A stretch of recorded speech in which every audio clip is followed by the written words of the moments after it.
Hey guys, today I am going to be doing the New York Times book tag. I first saw this video on Olive's channel. I will be sure to link that video down in the description box of this video if you guys would like to check it out. I will also have all the questions down in the description as well if you would like to do this tag in a video format or even just in the comments below. Let's get into it. Question number 1. What book is on your nightstand now? That I don't have a nightstand, to be honest with y'all. I do have like a little table in my room. It's not even a table. I have a little piece of furniture in my room and I have my current TBR on there. I wouldn't say it's my monthly TBR, but my weekly TBR. So we have the book that I read in the morning, like when I work out on the bicycle, which is Erin's Diary by Lisa McGee. Then we have the book that I will be writing a review on, and this week it is Uncle Paul by Celia. I don't remember the name, but it's a classic thriller from the 1950s. Then we have the book I read in like the 9 o'clock hour, and that is No Place for the Weary Kind, something like that, but Women of the Smokies by Courtney Licks, all about just different women who had a connection to the Smoky Mountains. And then my last one is my ebook. I do have these really big like Outlander mass market paperbacks, and it is the 7th book in the Outlander series. I think it's 7, and that is, oh my gosh, what is it called? An Echo in the Bone. An Echo in the Bone by Anna Galvin. Those are the books. Next question. What kind of reader were you as a child, and which childhood books and authors stick with you most? I was definitely a late bloomer on learning how to read.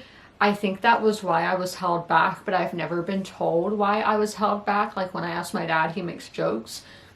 So I think it was because it took me a little while to learn how to read, but once I learned how to read, I wanted to eat everything up. I loved reading books about like animals. Like there was this one that I really remember. I read it like 2 times in one day. It was a little chapter book for kids, and it was about these dogs who were like missing in Scotland. They were little brown dogs. I don't know what kind, but I liked those. And then like the classics like the Magic Tree House, Harry Potter. The one I did do an author for like illustrated children's books, Tomie DiPaolo. I love the art style in those books. I own one of them that I remember found for me at a yard sale, so that was really awesome, and I was so excited as a kid to get that. And then there was another who I tried to find. I was doing all these different Google searches. Like I really remember his illustrations. There were some about like these like mythical creatures, and some were about actual creatures like bears, but I could not find the name. I do own a book by this author, but I think it's upstairs, which is kind of a storage area, storage room. So I definitely do need to go up there and look, but those were some of them. How have your reading taste changed over time? They definitely have changed. I think it's important for things to change and to evolve, and I think things can come in a circle, so you might go back to what got you into reading originally. So the genre, when we were talking about being a child, when I got to like high school is when I really stopped reading like recreationally, because I just had homework and there was so much, you know, when you get into high school. And then when about my senior year, I didn't have to take as many classes. I had the credits that I needed. So that's when I really got into reading again. And the genres that got me into reading again were fantasy and sci-fi. And that was when I first got into reading again as an adult. I was 18, but I got into fantasy. And then my grandmother lent me an Alison Weir book about Lady Jane Grey, and that one I was like, oh my gosh, that's amazing, because I already loved history. So watching like period dramas, The Last Kingdom, Reign, those shows, which I know are not like historically accurate, is historical fiction. So I got into reading historical fiction, and that had been my favorite genre from basically 2019 to 2024, and now I think literary fiction is more my favorite genre, but I do think there are historical books that can fall into literary fiction, because I feel like you had those basic historical fictions like the Alison Weir and Philippa Gregory, and there's even some who, I don't know, the Beatrice Williams, is that her name? There's probably some over here, but I don't have glasses on, I can't read what those are.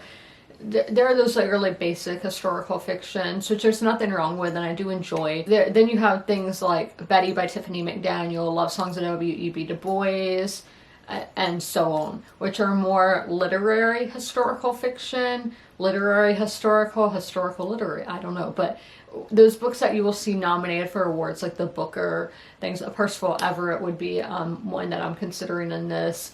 Those kind of books of historical, they're still literary. So yes, I do think literary has become my current favorite genre, but I love reading every single genre. I have 5 stars in every single genre, but obviously my favorites have changed over the years. Are there any classic novels that you only recently read for the first time? Oh yeah, definitely. I'm always adding new classics to my TBR because a lot of classics are quite chunky. We have some up here. I'm really wanting to read East of Eden. Several of my Goodreads friends have been reading it. I do want to get to that, but that's not the answer to the question. The one that I would say I most recently, if we want to do like Western classics, so it would be Alice's Adventures in Wonderland and Through the Looking Glass by Lewis Carroll. I read that. That was the most recent one. And then another one that I had read for the first time was Naomi by Junji. I'm blanking on the name, but it's a Japanese classic. So those are the ones that I've read most recently, and obviously I do intend to read a lot more classics. As I said, I have some up here behind me. Has a book ever brought you closer to another person or come between you? I don't think any have come between me, because I might like a book and a friend or family member doesn't like the book, but it's not gonna like ruin the friendship or anything. You just be like, I like this, and another person's like, I didn't, and it's like, okay, cool, that's fine. So a book's never come between me and somebody else. It's never ruined a relationship.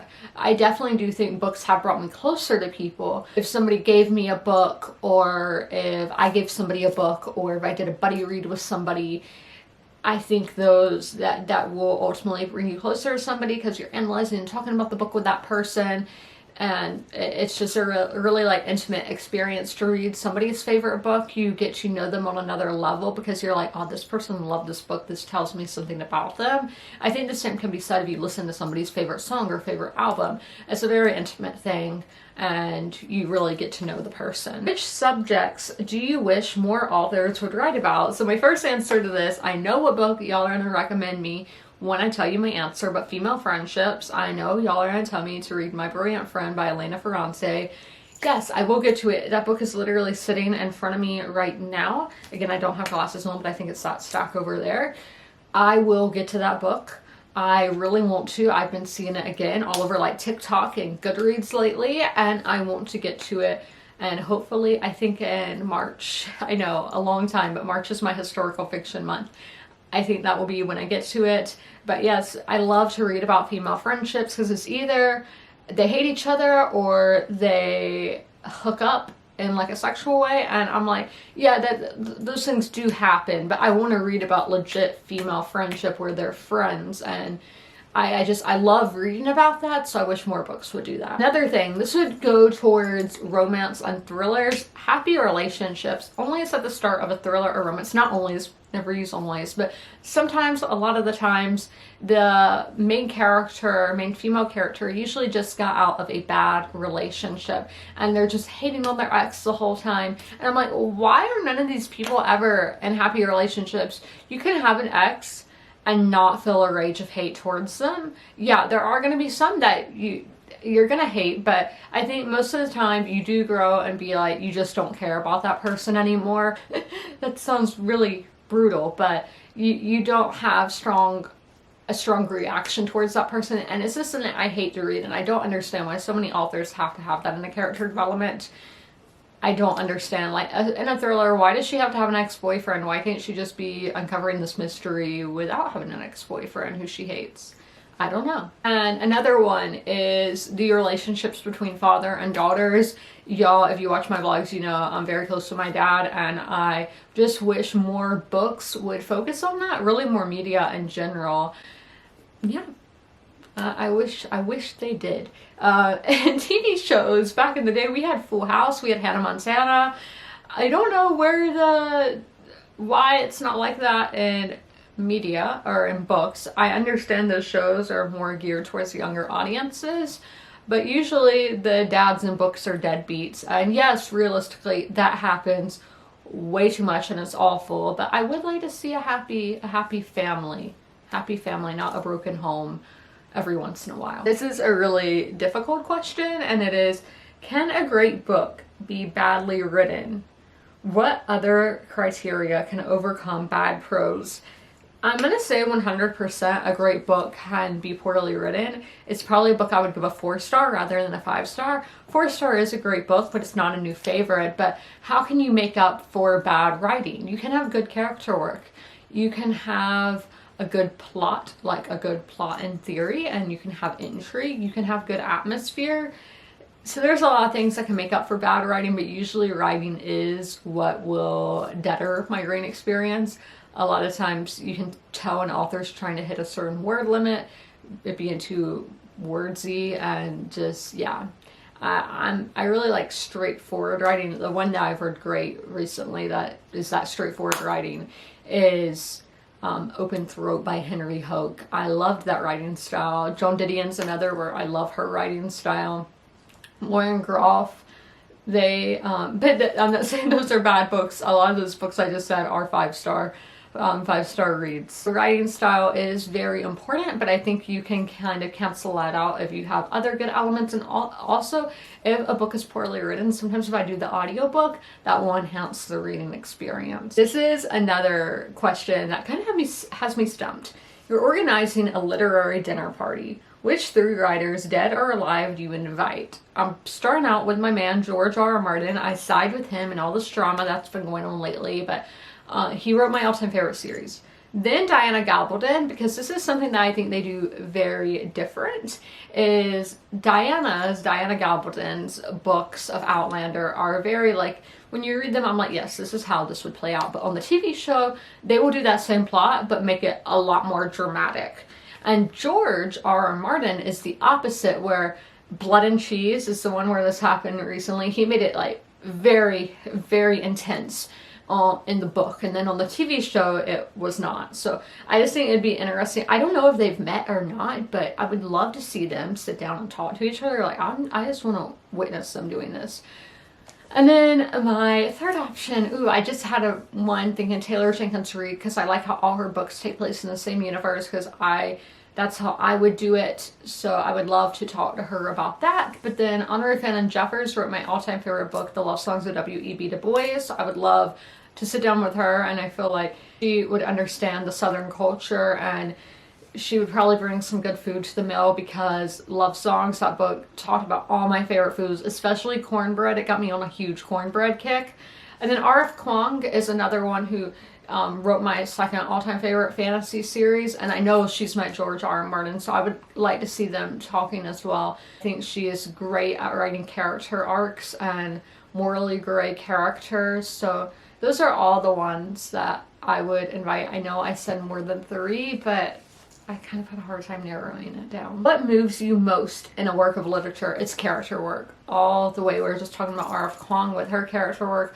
All those authors that I just listed do a fantastic job at character work. But if you get me, I don't even like with Taylor Jenkins Reid, with Evelyn Hugo. I might not like Evelyn, but I am invested in her story. And that is so hard for authors to do.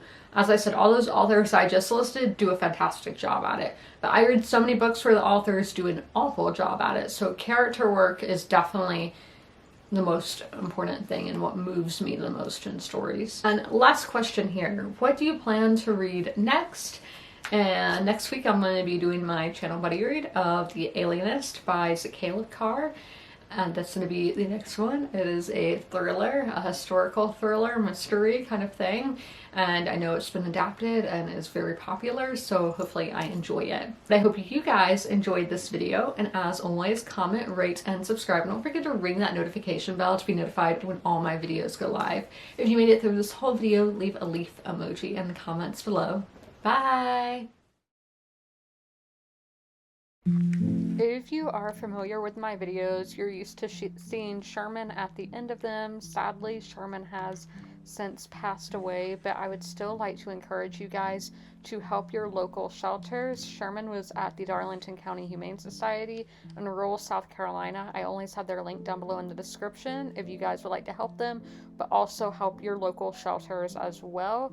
You can do that by donating, sharing posts like this one, volunteering, fostering, and adopting, which it's great to do all of those things.